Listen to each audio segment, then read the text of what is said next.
Hi viewers. இப்போ நம்ம chain stitch எப்படி போடுறோம் அப்படிங்கிறத பாருங்கள்.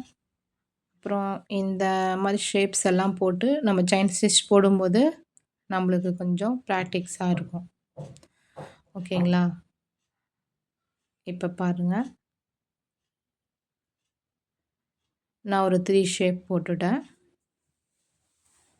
இந்த மாதிரி ஷேப்பை நம்ம ரெகுலராக ட்ரைன் அப் பண்ணிட்டு இருந்தோம்னா நம்மளுக்கு செயின் ஸ்டிச் வந்து ஸ்மூத்தாக வரும். இப்போ நான் போட ஸ்டார்ட் பண்ணுறேன். பாருங்கள், இந்த மாதிரி ஒரு கர்வ்லலாம் நம்ம போட்டுகிட்டே இருக்கும்போது, இந்த மாதிரி கர்வில் போடும்போது நம்மளோட செயின் ஸ்டிச் வந்து ஸ்மால் சைஸாக இருக்கணும். ரொம்ப தூரமாக போடக்கூடாது. பக்கம் பக்கமாக போட்டால் தான் நம்மளுக்கு அந்த வளைவெல்லாம் ஃபினிஷிங்காக வரும். ஓகேங்களா? போட்டுட்ருக்கேன் பாருங்கள். நீடியில் நம்ம 90 டிகிரி ஆங்கிளில் தான் பிடிக்கணும். கீழே வந்து த்ரெட்டை வந்து நம்ம லூஸாக தான் பிடிக்கணும். இறுக்கி பிடித்தோம்னா நம்மளுக்கு அந்த ஸ்டிச்சஸ் வந்து மேலே ஃபினிஷிங்காக இருக்காது. ஓகேங்களா? பாருங்கள்.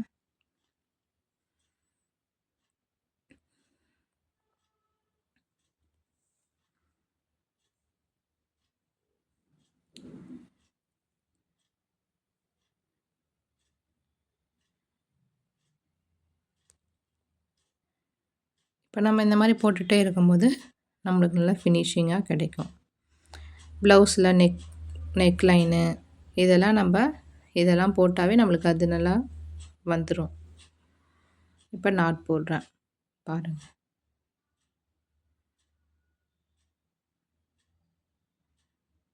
Very simple. உங்களுக்கு தெளிவாக தெரியணும் அப்படிங்கிறதுக்காக தான் நான் அந்த வீடியோ வந்து ரொம்ப மெதுவாக எடுத்திருக்கேன். ஓகேங்களா?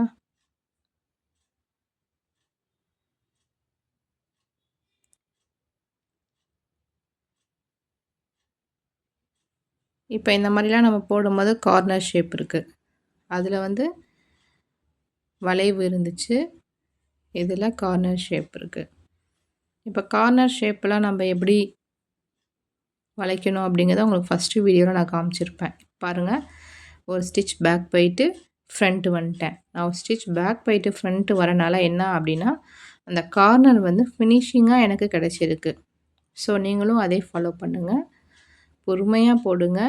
நீடியில் 90 டிகிரியில் வைங்க, சாய்க்கக்கூடாது. 90 டிகிரியில் வைக்கும்போது நம்மளுக்கு ஸ்டிச்சஸ் பர்ஃபெக்டாக வரும். கீழே த்ரெட்டையும் டைட்டாக பிடிக்கக்கூடாது. டைட்டாக பிடிக்கிறனால என்ன ஆகும்னா நூல் அறுந்துடும், கிளாத் டேமேஜ் ஆயிரும். ஓகேங்களா? ஸோ நீங்கள் என்ன பண்ணுறீங்கன்னா கீழேயும் அது த்ரெட்டை வந்து லூஸாகவே பிடிங்க. ஓகேங்களா? இப்போ இந்த கார்னர் வந்துட்டு நான் நாட் போட்டுட்டேன். நாட் போட்டு நெக்ஸ்ட்டு ஸ்டார்ட் பண்ணும்போது நான் பாருங்கள் கார்னரில் தான் ஸ்டார்ட் பண்ணுறேன். சென்டர்லலாம் எங்கேயும் ஸ்டார்ட் பண்ணக்கூடாது, கார்னரில் தான் ஸ்டார்ட் பண்ணுறேன். ஓகேங்களா? இதை பாருங்கள், பொறுமையாக பாருங்கள், உங்களுக்கு புரியும்.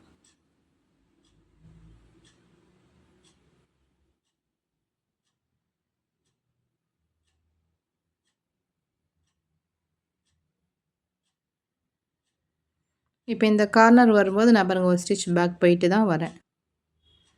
அப்போ தான் எனக்கு அந்த கார்னர்ஸ் எல்லாம் எனக்கு ஃபினிஷிங்காக கிடைக்கும்.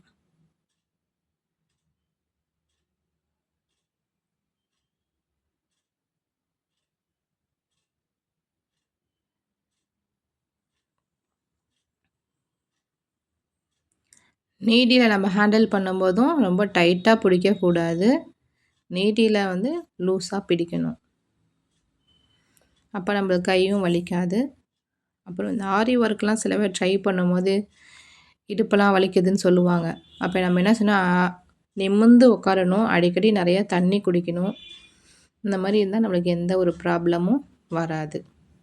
நிமிர்ந்து உட்காந்து போட்டாலே போதுமானது தான். ஓகேங்களா? நாட் போட்டேன். நெக்ஸ்ட்டு வந்து இது தான். நெக்ஸ்ட்டு வந்து இதில் பாருங்கள் எத்தனை கார்னர் இருக்குது. இதை நான் எப்படி போடுறேன் அப்படிங்கிறத இந்த வீடியோவை பொறுமையாக பாருங்கள்.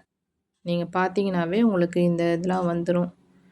ஆரி ஒர்க்கில் வந்து இதெல்லாம் ஃபினிஷிங்காக பண்ணால் மட்டும்தான் நம்மளுக்கு எல்லா ஸ்டிச்சஸுமே ஃபினிஷிங்காக இருக்கும், நீட்டாகவும் இருக்கும். இதெல்லாம் ஃபாலோ பண்ணுங்கள்.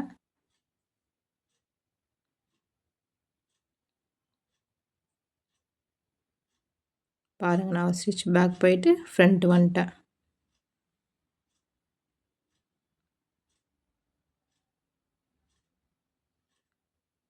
ஓகேங்களா?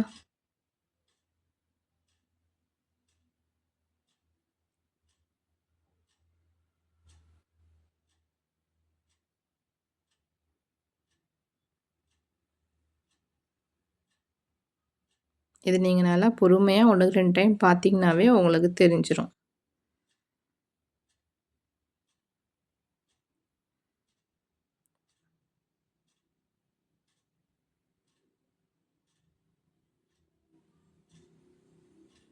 பேக் போயிட்டு ஃப்ரண்ட் வரேன். ஓகேங்களா? Okay, thank you all viewers.